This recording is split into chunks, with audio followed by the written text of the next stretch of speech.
हम सब जानते हैं कि भारत दुनिया का सबसे बड़ा लोकतंत्र है, लेकिन सोचिए, एक जमाना था जब ये लोकतंत्र कहाँ था? दिल्ली में। हाँ, दिल्ली और राज्यों की राजधानियों के आलीशान दफ्तरों में ही कैद था। गांव के लिए फैसले तो होते थे, पर गांव वालों से पूछे बिना। बिल्कुल। मतलब गांव की सड़क कब बनेगी या हैंडपंप कहाँ लगेगा, ये सारे फैसले कोई दूर बैठा अफसर कर रहा था। एक तरह की बेबसी थी। और आज हम इसी बेबसी को तोड़ने वाली कहानी की परतें खोलने जा रहे हैं। ये कहानी है सत्ता को दिल्ली के गलियारों से निकालकर भारत के गांव की चौपाल तक पहुंचाने की। सही कहा। हम आज पंचायती राज 1992 governing India from the ground up नाम के स्रोत के आधार पर पंचायती राज अधिनियम 1992 के सफर की गहराई से पड़ताल कर रहे हैं। और ये समझना इसलिए जरूरी है क्योंकि ये सिर्फ एक और कानून बनाने की कहानी नहीं है, ये कहानी है भारतीय लोकतंत्र की जड़ों को सींचने की। मतलब ये सवाल कि असली लोकतंत्र क्या है, क्या सिर्फ वोट डालना ही काफी है या फिर फैसले लेने में सीधी भागीदारी जरूरी है।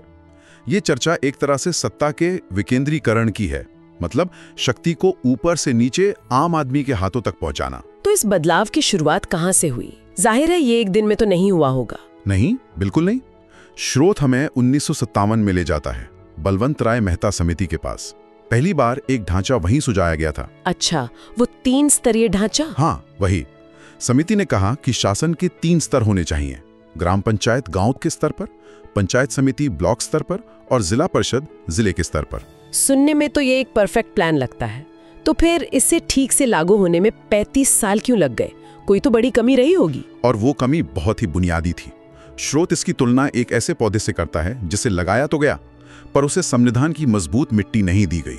मतलब इस प्रणाली को कोई संवैधानिक गारंटी नहीं मिली, ये पूरी तरह से राज्यों की मर्जी पर छोड़ दिया गया था। ओहो, तो ये एक तरह का ऑप्शनल लोकतंत्र था कि राज्य चाहें तो अपनाएं, ना चाहें तो नजरअंदाज कर दें। और ठीक यही हुआ।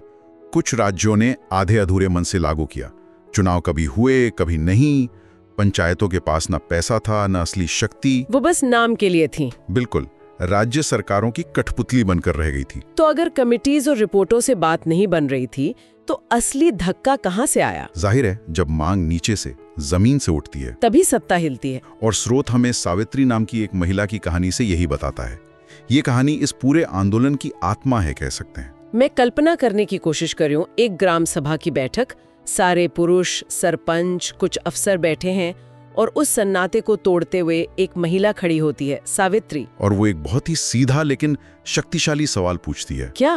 वो पूछती है, हमारे बच्चों के स्कूल का निर्णय हमसे बिना पूछे क्यों होता है? हम पर असर पड़ने वाली योजनाएं हम क्यों न तय करें? ये सिर्फ एक सवाल नहीं था, ये दशकों से चली आ रही व्यवस्था पर सीधी चुनौती थी। ये तो लोकतंत्र का सबसे बुनियादी सिद्धांत है ना? No decision without participation. Savitri जैसी आवाजें जब गांव से उठती हैं तो उनकी गूंज दिल्ली तक पहुंची जाती है। और 90 के दशक में दिल्ली में भी बदलाव की हवा चल रही थी। वो आर्थिक सुधारों का दौर था। हाँ, 1991 में देश बड़े आर्थिक सुधारों से गुजर रहा था और उस समय की सरकार ने, खासकर प्रधानमंत्री पीवी नरसिम्हा राव ने, यह महसूस किया कि आर्थिक सुधार तब तक अधूरे हैं जब तक राजनीतिक सुधार ना हो। स्रोत में उनका एक कथन भी है। हाँ, बहुत महत्वपूर्ण कथन है। भारत गांवों में बसता है तो शक्ति भी गांव तक पहुंचे। ये सिर्फ एक नारा नहीं था, ये एक राजनीतिक इच्छा शक्ति का ऐलान था। और इसी के साथ संसद में 73वां संविधान संशोधन विधेयक पेश हुआ, तो मुझे लगता है इसका विरोध भी जबरदस्त हुआ होगा। आपका अंदाजा बिल्कुल सही है। ये कोई आसान फैसला नहीं था। संसद में इस पर तीखी बहस हुई। डर क्या था? विपक्ष का डर यही था कि पंचायतें अभी इतनी बड़ी जिम्मेदारी के लिए तैयार नहीं है। गांव में गुटबाजी है, जातिवाद है। अगर उन्हें सीधे पासा और अधिकार दे दिए गए तो भ्रष्टाचार सिर्फ ऊपर से नीचे तक फैल जाएगा।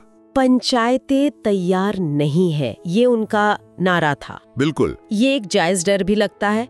तो इसके जवाब में समर्थकों का क्या तर्क था? समर्थकों का तर्क बहुत गहरा था। उनका मानना था कि लोकतंत्र कोई डिग्री नहीं है कि पहले ट्रेनिंग लो फिर परीक्षा पास करो। उनका जवाब था, लोकतंत्र का प्रशिक्षण उसे चलाने से ही होगा। वाह! उनका विश्वास था कि लोगों को तैरना सिखाने का सबसे अच्छा तरीका उन्हें पानी में उतारना है। गलतियां होंगी पर आखिरकार तैरना सीख ही जाएंगे। जिम्मेदारी देने से ही जिम्मेदारी का एहसास होता है। और आखिरकार यही विचार जीता, लोगों पर भरोसा करने का विचार। हाँ, कई बहसों और संशोधनों के बाद आखिरकार ये विधेयक पास हो गया और फिर वो ऐतिहासिक दिन आया 24 अप्रैल 1993, जिस दिन 73वां संविधान संशोधन लागू हुआ। और भारत के संविधान में एक नया अध्याय भाग 9 पंचायतें हमेशा के लिए जुड़ गया। बलवंत राय मेहता के उस पौधे को आखिरकार 35 साल बाद संविधान की मिट्टी मिल ही गई। तो चलिए अब इस कानून के दिल को समझते हैं। इसमें असल में क्या बदला? पहला तो यही कि 3 स्तरीय व्यवस्था को संवैधानिक दर्जा मिल गया। हाँ, अब वो राज्यों की मर्जी पर नहीं था। और दूसरा, नियमित चुनाव हर 5 साल में, जिन्हें कोई सरकार टाल नहीं सकती थी। और ग्राम सभा को मजबूत किया गया। मतलब गांव के सभी वोटर मिलकर तय करेंगे कि पैसा कहां खर्च होगा। इसने कागजी लोकतंत्र को असल भागीदारी में बदला। लेकिन जो प्रावधान सबसे क्रांतिकारी माने जाते हैं वो तो आरक्षण से जुड़े थे। बिल्कुल, 2 प्रावधानों ने तो भारतीय समाज की तस्वीर ही बदल दी। पहला, महिलाओं के लिए कम से कम 33% सीटों का आरक्षण हर स्तर पर। हाँ, हर स्तर पर। और दूसरा, अनुसूचित जाति और जनजाति के लिए उनकी जनसंख्या के अनुपात में आरक्षण।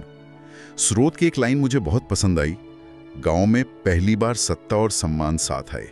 उन लोगों के हाथों में सत्ता आई जिनके पूर्वजों ने सिर्फ हुक्म मानना सीखा था। सही बात है। ये तो हुए कानून के प्रावधान, लेकिन जमीन पर इसका असर क्या हुआ? आंकड़े क्या कहते हैं? और आंकड़े देखिए, दिमाग घुमा देने वाले हैं। इस एक कानून की वजह से आज भारत में 30 लाख से ज्यादा चुने हुए प्रतिनिधि हैं। जरा इस संख्या के बारे में सोचिए। 30 लाख? ये तो दुनिया के कई देशों की कुल आबादी से भी ज्यादा है ना? पर कहानी का सबसे चौंकाने वाला हिस्सा अब आता है। वो क्या? इन 30 लाख में से 14 लाख से ज्यादा महिलाएं हैं। 14 लाख? 14 लाख महिलाएं जो सरपंच हैं, प्रधान हैं, पंच हैं और अपने गांव मोहल्ले के फैसले ले लिए। ये पूरी दुनिया में महिला राजनीतिक प्रतिनिधियों की सबसे बड़ी संख्या है। ये आंकड़ा तो सोचने पर मजबूर करता है।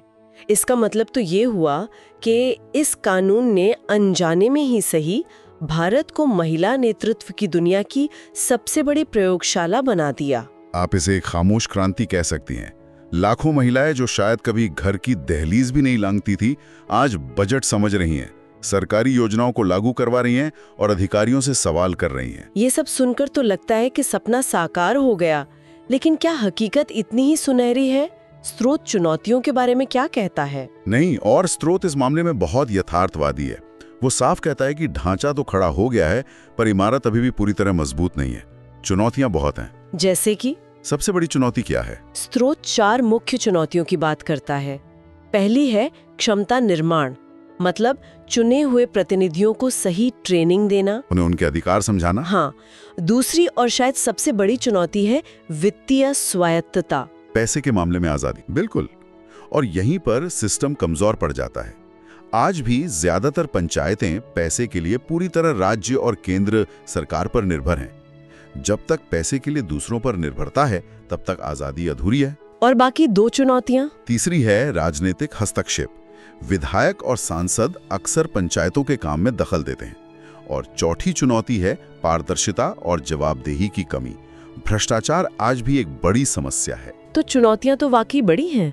इसके बावजूद स्रोत का जो निष्कर्ष है वो काफी उम्मीद भरा लगता है। वो कहता है लोकतंत्र अब गांव की चौपाल पर बैठकर निर्णय ले रहा है। हाँ, क्योंकि नींव बहुत मजबूत रखी गई है।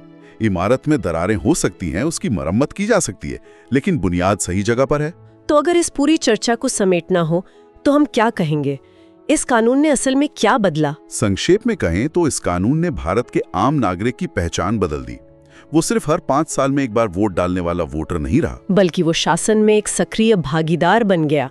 बिल्कुल, लोकतंत्र अब हर 5 साल में होने वाला एक इवेंट नहीं, बल्कि रोजमर्रा की जिंदगी का एक हिस्सा बन गया। लोकतंत्र की वो प्रसिद्ध परिभाषा जनता के लिए जनता द्वारा शासन, इस कानून ने उसे कागज से उतारकर भारत के हर गांव की चौपाल पर हकीकत में बदलने की एक ईमानदार कोशिश की। और यहीं से हमारे सुनने वालों के लिए एक सोचने वाला सवाल निकलता है। स्रोत ने वित्तीय स्वायत्तता को एक बड़ी चुनौती गिनाया है। इस कानून ने राजनीतिक ढांचा तो दे दिया, चुनाव का अधिकार दे दिया, फैसले लेने का हक दे दिया, लेकिन क्या इसने पैसा खर्च करने की असली आजादी दी?